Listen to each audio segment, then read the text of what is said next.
Salam Nusantara bagi kita semua. Selamat datang kembali channel Ray Agnostik. Calon Bupati Mesuji Lampung, Elviana, menjanjikan masuk surga bagi yang memilihnya. Coba bayangkan, ada seorang calon bupati menjanjikan surga bagi yang memilihnya. Dia sudah berani menjanjikan surga, padahal dia sendiri pun belum tentu masuk surga. Sungguh di luar nurul ya. Nah, yang jadi pertanyaan, apakah pernyataan daripada calon bupati ini bertentangan dengan hukum yang ada di Indonesia? Apakah ini dilarang oleh Bawaslu? Apakah ini tidak bisa dalam kampanye? Apakah ini termasuk perbuatan yang sangat nekat? Jadi saya akan membahas ya. Di video sebelumnya banyak yang komentar gitu, Bang bahas ini dong tentang calon bupati. Sebelumnya saya nggak tahu ini sebenarnya calon bupati Mesuji yang menjanjikan surga gitu. Nah, yang jadi pertanyaan, kenapa banyak politisi, kalau boleh jujur ya, nggak hanya calon bupati Mesuji ini juga, banyak orang-orang Indonesia kok yang bawa agama tentang politik. Banyak kok yang menggabungkan antara agama dengan politik. Kalau kampanye bawa-bawa agama gitu. Kalau pilih saya, insya Allah masuk surga. Banyak kok seperti itu. Di video sebelumnya saya udah bahas nih ya, apa efeknya gitu kalau kita menggabungkan antara agama dengan politik. Ini kan penggabungan agama dengan politik, tidak memisah ya. Ini menggabungkan antara agama dengan politik. Jadi yang jadi pertanyaan adalah, apakah ini sah secara konstitusi? Apakah ini dilarang atau tidak? Kalau boleh jujur ya, konstitusi kita tidak melarang hal-hal seperti ini. Jadi bisa dong. Saya juga tidak mengatakan bisa. Secara nggak bisa sebenarnya. Cuman secara hukum nggak ada larangan. Karena apa? Kenapa? Harusnya kan dilarang ya kan? Kenapa seorang politisi itu bawa-bawa agama saat kampanye? Karena kita menggabungkan antara agama dengan politik. Ini agama, ini politik. Kita gabung-gabungkan. Ada banyak faktor kenapa kita menggabungkan antara agama dengan politik. Satu, karena agama mayoritas di Konoha itu tidak bisa lepas dari yang namanya semua hal. Cara makan, cara minum, cara tidur, semua hal diatur politik. Ada istilah aturan agama. Jadi gimana dong? Masa negara kita gitu-gitu terus, setiap kampanye pemuka agama itu kesempatan gitu berhubungan dengan politisi, mereka deal-dealan, atau politisi kampanye-kampanye seperti ini menjadikan surga gitu, bawa-bawa surga gitu. Gimana dong solusinya? Ya solusinya sekuler. Apa itu sekuler? Sekuler itu memisahkan antara politik dengan agama. Memisahkan antara politik dengan, ya ini, kalau misalnya kampanye nggak boleh, di rumah ibadah juga nggak boleh kampanye kalau sekuler ya. Memisahkan antara negara dengan urusan privasi, yaitu urusan agama. Harus dipisah, sekuler. Itu namanya sekuler, sekularisme. Nah, yang jadi pertanyaan, apakah Indonesia itu butuh yang namanya sekularisme? Menurut saya, sangat setuju banget. Dan saya orang pertama yang menggagas Indonesia itu harus jadi negara sekuler. Buat apa? Ya buat seperti ini. Untuk menangkis hal-hal seperti ini. Biar kita memisahkan antara agama dengan politik. Tidak ada politisi yang bawa-bawa agama kalau kampanye. Kalau pilih saya, Anda masuk surga. Jadi hal seperti ini harus diatur dalam konstitusi. Kalau kita jadi negara sekuler. Ada banyak kok negara muslim yang sekuler seperti Turki, Azerbaijan gitu, dan lain sebagainya. Ada banyak kok. Bisa kok sebenarnya kalau kita niat. Tapi yang jadi permasalahan kan, kalau saya mengatakan Indonesia itu menjadi negara sekuler, pasti banyak yang menghujat saya.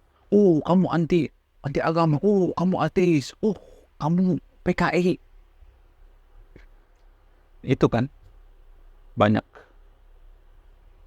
bantahan-bantahan daripada orang-orang Indonesia kalau saya mengatakan Indonesia itu harus menjadi negara sekuler. Iya kan? Benar nggak? Benar nggak, Cok? Jadi kita itu sebenarnya, kalau boleh jujur ya, kita itu sebenarnya negara yang malu-malu. Kita tuh negara bingung gitu. Negara demokrasi itu sebenarnya nggak boleh mau menggabungkan antara agama dengan politik. Coba cek data. Negara yang maju itu, negara demokrasi yang maju seperti Jerman, Prancis, itu mereka memisahkan antara agama dengan politik. Cuman di Indonesia bingung, dilema. Ini juga yang menjadi perdebatan daripada founding father kita, pendiri bangsa ini, Soekarno dan kawan-kawan, waktu mendirikan negara ini.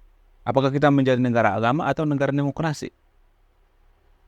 Dari awal juga sebenarnya sudah diperdebatkan. Cuman orang-orang yang berlebihan dalam beragama yang ada di Konoha, kalau kita mengatakan Indonesia harus jadi negara sekularisme, biar kita memisahkan antara agama dengan politik, biar tidak terjadi hal-hal seperti ini. Kampanye bawa-bawa surga, kampanye bawa-bawa agama. Ini yang dihindari oleh negara-negara sekularisme. Tapi kan kalau saya mengatakan seperti ini, pasti saya dihujatkan. Oh, kamu anti agama. Oh, kamu anti. Sebenarnya, saya itu bukan anti agama. Saya pengen agama itu jangan dicampur adukan dengan politik. Agama itu disimpan di tempatnya. Jangan dicoreng gitu. Disimpan di tempat yang sangat dalam, di hati manusia, di privasi kita. Jangan dicoreng. Kalau kita kampanye itu bawa-bawa surga itu kan sebenarnya secara tidak langsung kita itu mempolitisasi agama, menginjak-injak agama itu sendiri. Sesuatu yang suci agama kita bawa ke politik, sesuatu yang suci dibawa ke ranah ke yang kotor, yaitu politik. Jadi sebenarnya tidak itu untuk menyelamatkan agama itu. Makanya ada sekularisme, menjaga nama baik agama itu, biar agama itu tidak dipolitisasi, biar agama itu tidak dijadikan keset gitu, tidak dijadikan mainan oleh para politisi. Tapi kalau saya ngomong seperti ini, mohon maaf ya, warga Konoha yang mohon maaf ya, yang ya sebenarnya kita itu negara yang kurang berkesadaran. Apa buktinya negara kita itu kurang berkesadaran? Buktinya Indonesia adalah salah satu negara yang paling banyak undang-undang atau peraturan. Itu bukti daripada negara kita tidak berkesadaran. Kalau undang-undangnya banyak, berarti masyarakatnya kurang berkesadaran. Itu poinnya. Jadi kalau saya mengatakan seperti ini, pasti banyak yang ngata-ngatain saya, menghujat saya itu anti agama. Enggak. Saya itu menjaga agama itu di tempat yang suci. Jangan dicampur adukan dengan politik. Ya hal-hal seperti ini akan terjadi. Calon-calon bupati seperti ini akan terjadi. Di masa-masa sebelumnya juga kan banyak kan. Ada capres yang bawa-bawa agama. Kalau milih saya itu masuk surga. Kalau nggak milih saya itu masuk neraka. Ada kok seperti itu. Kalau boleh jujur ya. Cuman kita ini negara yang munafik. Nanggung-nanggung gitu. Ya kalau negara demokrasi itu harus sekuler dong. Kalau mau maju. Kalau enggak ya kayak gini terus nanti. Ribut terus. Tiap kampanye ribut. Tiap pemilihan ribut. Bawa-bawa agama. Bawa-bawa etik agama. Sementara negara demokrasi itu enggak boleh sebenarnya. Enggak boleh membawa sesuatu yang berbau privasi ke ranah publik. Demokrasi. Enggak boleh sebenarnya. Cuman ya kita aja. Ya mohon maaf ya. Kita itu kurang bernalar. Negara yang kurang bernalar. Makanya kalau saya mengatakan bahwa kita itu jadi negara sekuler itu banyak yang ngomelin saya, orang yang fasis lah, tidak beragama lah, benci agama. Jadi kita masih kurang yang namanya nalar gitu, nalar dalam berpikir. Sehingga hal-hal kecil seperti ini, kalau saya mengatakan Indonesia itu harus negara sekuler, maka saya akan dihujat, gitu. Dihujat mati-matian, akan dipojokkan. Lebih baik saya dihujat daripada berpikir apakah yang saya katakan ini masuk akal atau tidak. Lebih baik saya dihujat mati-matian daripada apa yang saya katakan ini benar atau tidak. Lalu apa itu sejarah sekularisme? Siapa penemu daripada sekularisme ini? Penemu daripada sekularisme ini adalah seorang penulis agnostik asal Inggris bernama George. Jadi si Bapak George ini disebut saja dengan Om George. Om George ini adalah seorang yang pertama kali menggunakan istilah sekularisme.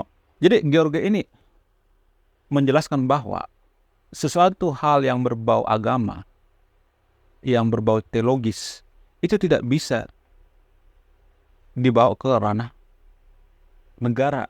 Karena agama itu kan cukup kita mengimani. Keimanan itu kan sebenarnya tidak berdasar, kalau boleh jujur. Nggak berdasar, nggak bisa diilmiahkan, nggak bisa dibuktikan. Nah, karena tidak bisa dibuktikan, tidak bisa diilmiahkan, ngapain kita bawa ke keputusan-keputusan negara yang sakral gitu, yang mengurusi hajat hidup orang banyak gitu. Ngapain kita bawa ke masalah kepentingan negara gitu. Sama seperti ini. Surga itu kan itu masalah privasi ya, keimanan. Surga itu kan kalau dalam pandangan orang agnostik atau ateis itu kan surga itu kan belum pasti. Jadi ngapain kita menyembunyikan sesuatu yang belum pasti terhadap masyarakat? Itu poinnya. Itu poinnya. Jadi makanya George ini merumuskan apa itu sekularisme. Sekularisme adalah paham yang memisahkan kekuatan antara agama dan negara. Dalam istilah politik, sekularisme adalah pergerakan menuju memisahkan antara agama dan pemerintahan. Contoh dengan menggantikan hukum keagamaan dengan hukum sipil. Sebenarnya hukum kita itu sudah hukum sipil ya, cuman pada prakteknya kita itu sudah menjadi negara agama, guys. Nggak percaya? Aceh itu udah beda sendiri kok. Semua hal kita itu harus ada halalnya kan, makanan halal, minuman halal, semua hal.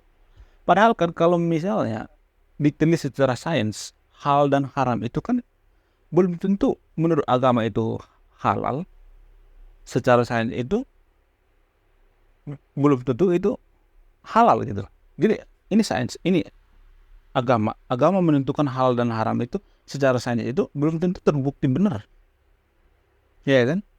Belum tentu terbukti benar. Secara sains itu harus ada pembuktian. Secara agama itu kan keimanan. Kalau misalnya ada makanan nih, misalnya ini makanan misalnya. Ini makanan ini mengandung cacing pita misalnya. Terus secara sains ini kalau secara ilmiah diteliti, ternyata cacing pitanya itu bisa mati kalau dimasak secara matang. Nggak benar-benar ada cacing pitanya hidup gitu. Ini secara sains ya. Sementara secara agama ini kan diimani bahwa mau matang mau sampai hancur tetap ada cacing pitanya. Itu salah satu contoh ya. Saya tidak mengatakan bahwa saya itu George-nya Indonesia ya. Saya juga tidak mengatakan bahwa saya itu Kemal Ataturknya Indonesia. Tapi saya pengen apa yang saya sampaikan ini bisa benar-benar dipahami anak-anak muda seperti kita ini, yang nantinya akan menjabat di negara kita dan bisa memahami apa yang saya katakan gitu. Tidak hanya berdasar pada perasaan karena tendensius benci terhadap satu hal tertentu. Jadi kita membenci sekuler itu sebenarnya apa yang dibenci daripada warga Konoha itu? Sebenarnya warga Konoha itu benci sekuler itu karena kalau kita mensekulerkan agama ini, maka agama ini nggak punya taring lagi, nggak punya nilai tawar lagi, karena kita sudah memisahkan. Itu yang mereka takuti. Makanya mereka menekan orang yang mengadakan sekularisme. Jadi kita sangat butuh yang namanya sekularisme. Sebenarnya sekularisme ini juga pernah, kalau secara global ya, terjadi pada revolusi Prancis. Mohon maaf. Agak Mas Angin. Jadi revolusi Prancis itu yang mendasari itu sebenarnya ya ini, memisahkan antara agama dengan politik. Itu sebenarnya. Dulunya kan sebelum revolusi Prancis itu kan menggabungkan ya. Raja Louis itu menggabungkan antara agama dengan politik. Bahkan dia mengatakan bahwa saya adalah titisan Tuhan gitu. Raja Louis itu. Sehingga revolusi Prancis itu sebenarnya intinya pada faktanya mendirikan negara sekuler. Negara demokrasi menjadi negara sekuler.